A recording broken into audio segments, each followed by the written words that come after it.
Imagine this.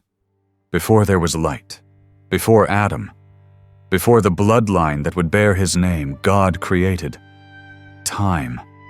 Not time as we know it, but sacred time, a pulse in the fabric of the cosmos, a cycle where every season, every week, every single day had its place in the divine design.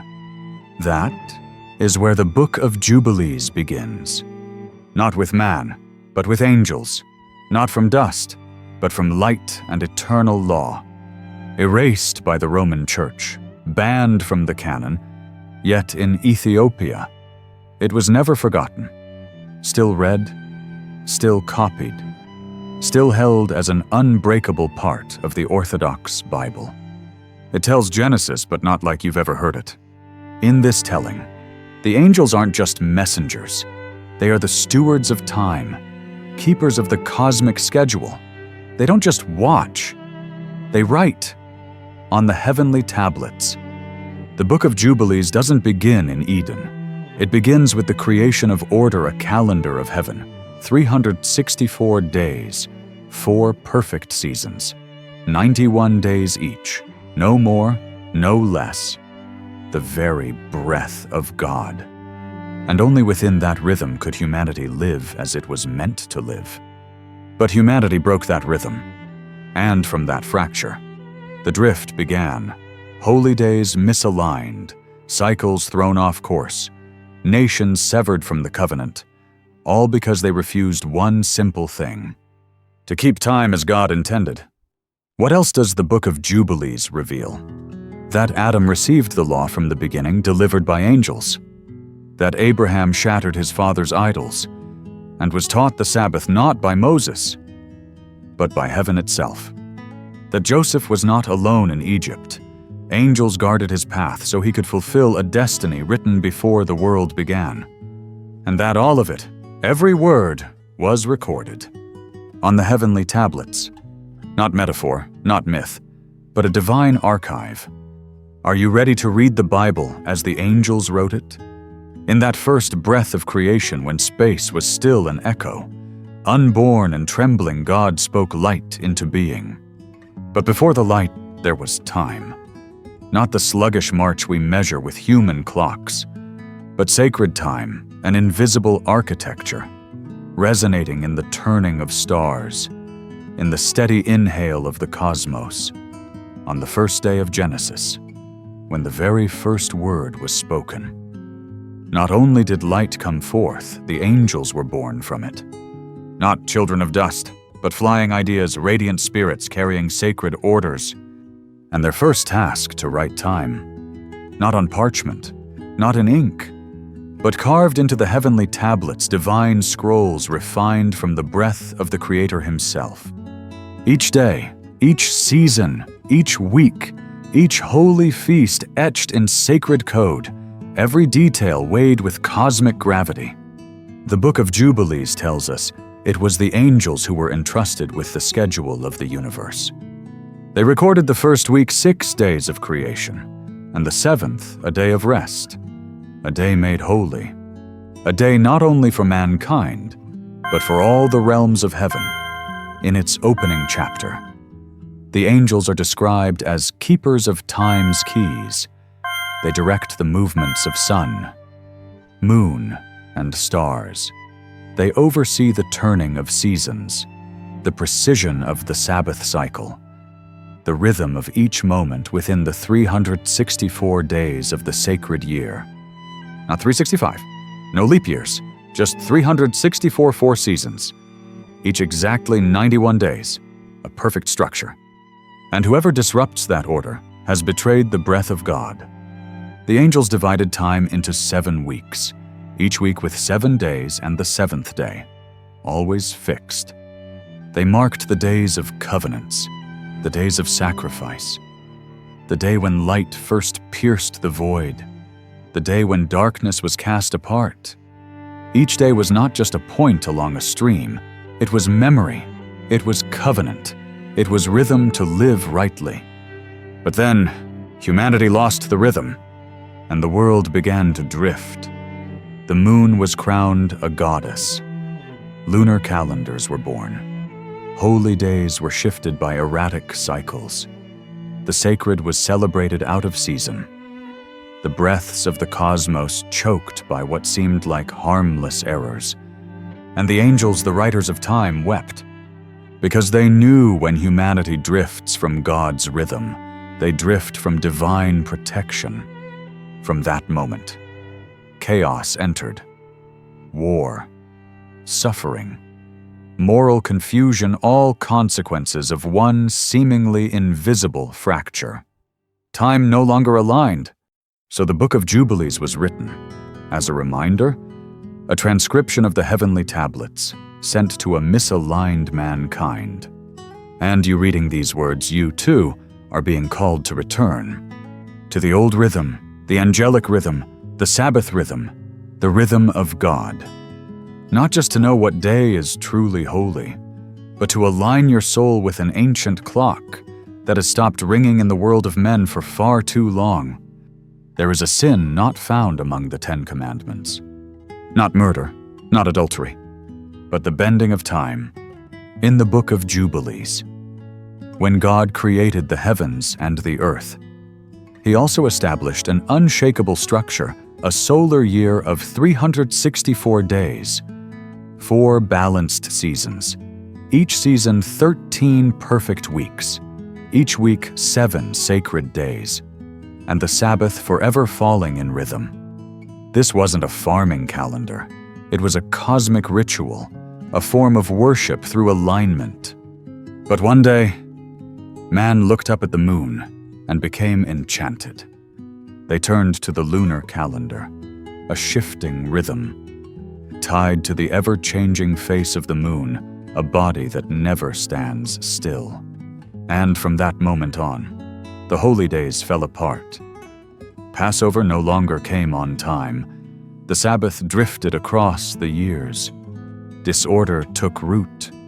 And according to Jubilees, that was when humanity betrayed the solar calendar, and with it, God. The scroll records. There will be those who observe the moon, and they will pervert the seasons, defile the sacred days. Jubilees 6:36-38. This wasn't a technical mistake. It was sin. To choose the wrong calendar was to choose the wrong covenant. Under the laws of heaven, the holy festivals were not merely days off. They were meetings between heaven and earth. Times when angels opened gates, when grace was poured out, when divine law was engraved into the souls of God's people. If those days were misaligned, the gates remained closed. And the misalignment didn't stop with Israel. It spread. When humanity no longer knew which days were holy, they invented their own. Festivals not given by heaven, but by kings. Calendars not written by angels, but by empire. Sacred time was secularized. Even the priests forgot the original calendar. They offered sacrifices on the wrong day, held Passover at dusk instead of dawn. They erased the sacred week and replaced it with Caesar's clock, the Greek clock, the Babylonian machine. God did not answer with thunder. He answered with silence. And in that silence, the angels who kept the heavenly calendar inscribed one more line onto the tablets of sky. And from that generation onward, humanity turned from the holy path, and the light in their eyes began to dim. But high in the mountains of Ethiopia, a remnant remembered. They kept the 364 days, divided the year into 13 months, held fast to the true Sabbath. In Jubilees, they are called the remaining seed, those who never betrayed the sun. And the question still lingers. Can humanity return to the rhythm of God? Can we cast off the clocks of kings and return to the first pattern, the rhythm once carved by angels into the tablets of heaven? Because if we don't, everything else, the laws, the offerings, the covenants will misalign. And from that single shift, we will lose our way until we can no longer hear the voice of heaven calling us home. Before Sinai, Before Moses climbed the mountain and fire clouds swallowed the sky, the law was already written. Not by human hand, but by angels, etched into sacred tablets, waiting in silence since the beginning of time. The Book of Jubilees is the only place that tells us this. Adam, the first of our kind, was given the law by the angels of the presence. Not just a single command to avoid a certain fruit, but the whole foundation. Keep the Sabbath. Remain clean. Honor the covenant of marriage. Do not consume blood. This law didn't come after sin. It came before the fall. Adam was taught how to offer sacrifice. He was taught that the seventh day belonged to God, that every creature had an order, and every act a consequence. The angels who stood guard over Eden were more than sentries. They were teachers of the divine. From Adam, the law passed to Seth. From Seth to Enos. Then to Enoch, the one Scripture says was taken because he walked with God. But Jubilees says more. Enoch was shown the heavenly tablets. He read the sacred calendar and was tasked with recording it for the generations to come. And he was brought into the heavenly realm, where he read the law engraved upon the tablets, that he might teach it to the children of men. A revelation the Old Testament never mentions. The next generation, Noah, was not just a shipbuilder. He kept the Sabbath. He offered holy sacrifices. He passed the law to his 3 sons. After the flood, when the earth began again, Noah built an altar and offered burnt offerings, not from instinct, but from instruction. And he kept himself pure and taught his children the holy days, the Sabbath seasons, the laws of purification and the offerings. From that point forward, the law entered the bloodline. By the time Abraham came, the law was not a stranger, but according to Jubilees, Abraham received it more fully from an angel on Mount Moriah. After he smashed his father's idols, he practiced purification, kept the Sabbath, ate no blood, refused child sacrifice. And because of this, he was chosen to be the father of nations. And the law of God, he wrote down at the angel's command and kept it as covenant between him and heaven. So what truly happened on Sinai? Moses did not receive a new law. He received a restored copy of what had already been written from the beginning. The same truths Adam once heard, the same teachings Enoch once wrote, the same sacrifices Noah once offered, the same path Abraham once walked. And once again an angel stood between heaven and earth as messenger. The traditional Bible tells us the law began at Sinai, but the Book of Jubilees declares the law is eternal. It predates humanity, preserved by angels, passed down through time. And if that's true, then the law was never meant for Israel alone. It was always for all who walk with God, from every tribe, in every age. The heavenly tablets do not divide by race, only by rhythm, who walks in step and who does not. And if you've ever believed the law was a burden, perhaps it's because you've never heard it as an ancient song, a rhythm meant to bring your soul back into alignment with heaven's order. A covenant not written in ink, but in light. Before he was called the father of nations, Abraham was just a child raised in a house of idols. His father, Terah, was a priest of stone gods. Every morning, Abraham awoke among wooden figures and bronze faces. Every night, he heard whispers prayers sent to objects that never answered. But in that silence, a call came, not from the earth, but from the heavens, not in words, but in light. The Book of Jubilees tells what the Bible leaves unsaid. Abraham wasn't just called, he was chosen because he dared to destroy. He smashed every idol in his father's house. He lit a fire and burned the altar of false gods, and walked into the wilderness alone, carrying nothing but faith and the hunger to hear the voice of the true God. And God responded, not with thunder, but with presence. An angel appeared, not bearing a sword, but a tablet. Upon it, a covenant. And the angel of the Lord came in fire and gave to Abraham the words that were written on the tablets of heaven. It was not a new law. It was a realignment between humanity and sacred time. Abraham relearned what had been known since the beginning: how to keep the Sabbath, how to purify the body and the land, how to make covenant through sacrifice, not to spill blood, but to synchronize human breath with the breath of heaven. And the most crucial truth, how to live by the solar calendar. God said, "If you walk according to the appointed feasts, according to the rhythm of my Sabbaths, you will not merely be a father, you will sign the everlasting covenant." And Abraham signed with his life. He moved his tents in season, offered sacrifice at the appointed times, kept his body pure, did not eat blood, did not offer children as the nations around him did. And for this, he became a living promise. And the righteousness of Abraham was not in belief alone, but in walking fully according to the law inscribed on the tablets of heaven. The covenant was not just something he received, it was something he lived. And then, there came a test. Not from God directly, but from Mastema, enemy of the sacred law, hater of the covenant. He demanded that God test Abraham in the cruelest way by asking for the life of his son, Isaac. But Jubilees reveals a deeper truth. Abraham did not walk in fear. He knew the law forbade human sacrifice. He climbed Mount Moriah not to kill, but to see if God would keep his promise. And when the angel stayed his hand, the words were inscribed into heaven.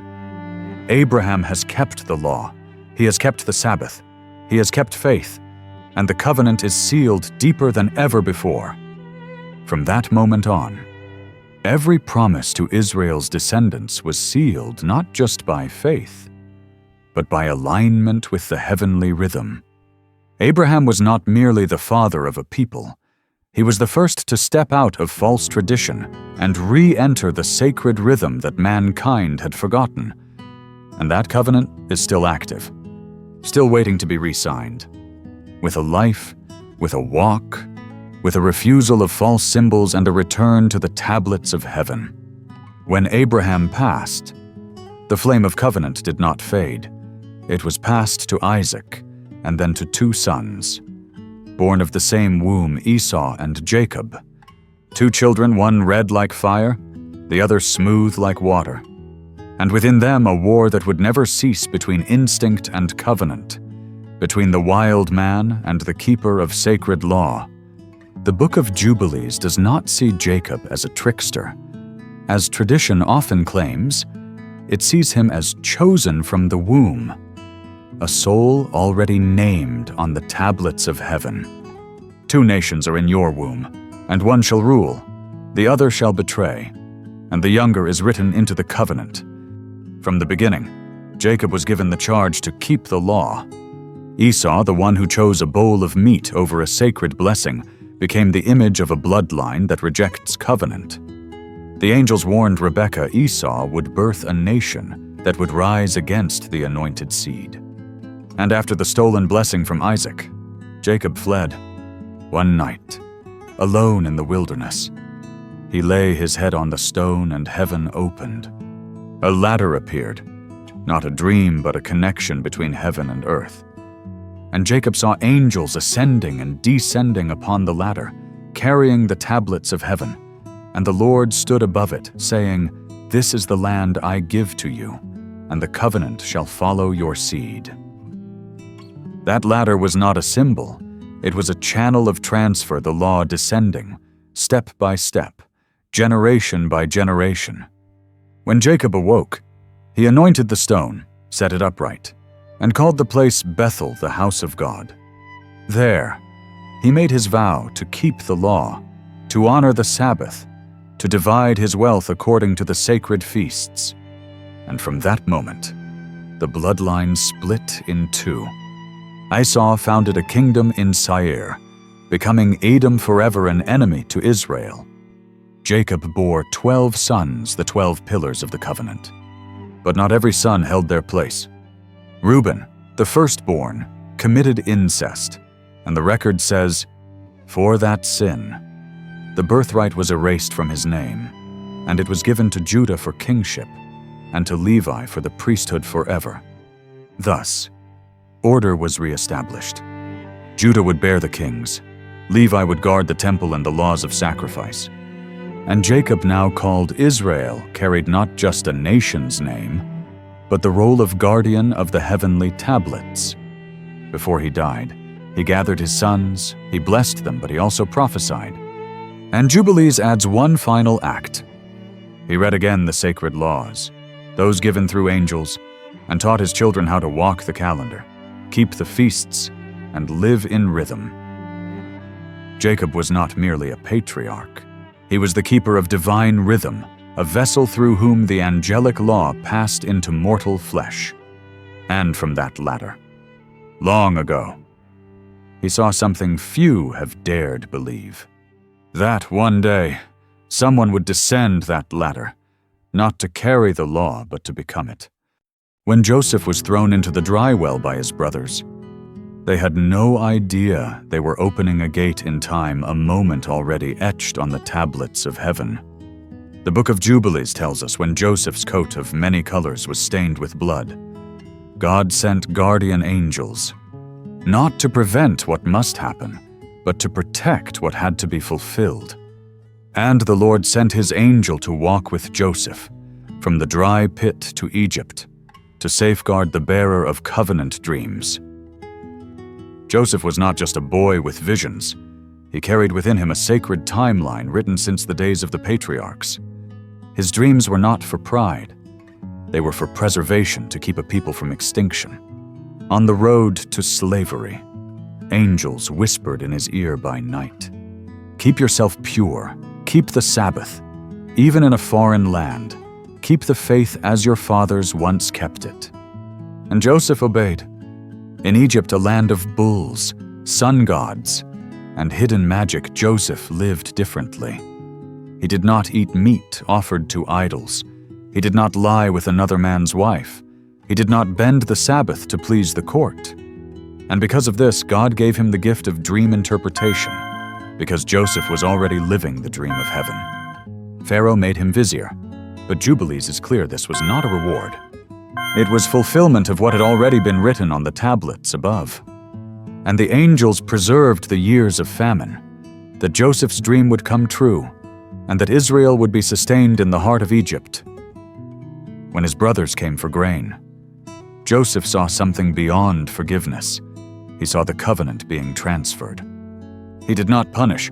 He opened the storehouses in his heart, because he knew without him, there would be no Israel. Without Israel, no covenant. Joseph built storehouses not just for grain, but to protect the sacred timing of the feasts. He observed holy days according to the solar calendar, even in a foreign palace. Egypt followed the moon, but in Joseph's halls. The sun rose again, and in each sacred season, he offered in silence according to the patriarchal law, and the angels recorded it on the tablets of heaven. When Jacob came to Egypt, it was more than reunion. It was a divine migration already ordained. And he blessed Joseph, and passed to him the law, saying, even among foreigners, "You must not forget the Sabbath, nor eat blood, nor marry the daughters of those who keep not the law." And Joseph kept his word. When he died, Jubilees says angels came to carry his soul and carved his name into the register of those who kept the sacred law. But after him, Egypt changed. A new king arose, one who knew not Joseph, knew not the covenant, knew not the calendar of heaven, and exile began. Yet the scroll says, "And the Lord wrote upon the tablet on the 14th day of the first month, at the full moon, my people shall be delivered."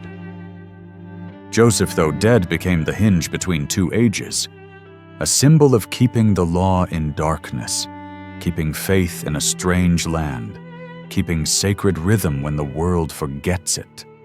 And if you have ever felt lost in this world, in a society that keeps no Sabbath, that mocks sacred cycles, remember Joseph. And know there are always angels walking with those who keep the calendar of heaven in their hearts. When Israel was pressed down in the darkness of Egypt, they believed God had gone silent. But every moment of that silence was already written on the tablets of heaven. And God had appointed the day of deliverance before the foundations of the world, the 14th day of the first month, at twilight. Not a drop of blood outside of design, not a single cry lost in the void. All of it anchored in sacred time, time of deliverance. The guardian angels of Israel, those ever-moving spirits of obedience, watched over that day, as if guarding the threshold of time itself. And at the exact moment ordained from before beginnings, God sent Moses, not just to confront Pharaoh, but to activate a sequence already etched into the sky. And the Lord said, "Remember this day, for it is engraved upon the tablets as the day the covenant opens, as the day the captive is released. Each plague upon Egypt blood, locusts. Darkness was not random wrath, but symbolic cleansing, preparing the path for a people to be made holy. Then, on the night of Passover, lamb's blood on doorposts, the angel's breath sweeping across rooftops, and a multitude walking out of Egypt just as foretold. But the Book of Jubilees reminds us this was not the end. It was the overture to a kingdom. At Sinai, under thunder and cloud, Moses received more than commandments. He was shown what had been written before creation. And the Lord opened before him the tablets of heaven, revealing the laws of the patriarchs, the angels, the cycles of time, and the day of redemption. Moses was not just a lawgiver. He was a reader of heaven's memory and a scribe for earth. And within the law, a prophecy hidden. One will come not to abolish the law, but to become it, not to offer sacrifice, but to be the sacrifice. And that one, the later scriptures call him the Messiah, would not come at any time. He would come on time. And the appointed hour was written in the tablets the 49th week, the 10th day.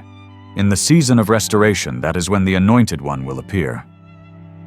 That would be the moment the old covenant is fulfilled, and a new covenant written in blood and light would begin. This kingdom would have no walls, only law carved into hearts. The law will no longer be a scroll, but a breath, no longer stone, but the rhythm inside those who walk in season, walk in day, walk in covenant. In the final age, the text says, "The angel shall go out, gathering those who kept the sacred calendar, but the ones who lived off-beat will be erased from the memory of heaven." A final sifting, not by race, not by religion, only by resonance with the Creator's time. And then, the kingdom of the Messiah shall come, an era where time is no longer twisted, where the Sabbath is kept on earth as it is in heaven, where every feast is a gate between realms, where the law is no longer debated but sung, and the law of God shall be inscribed upon the foreheads of the righteous, and their light shall shine like 7 suns combined. The final chapter does not end in destruction. It ends in divine synchronization.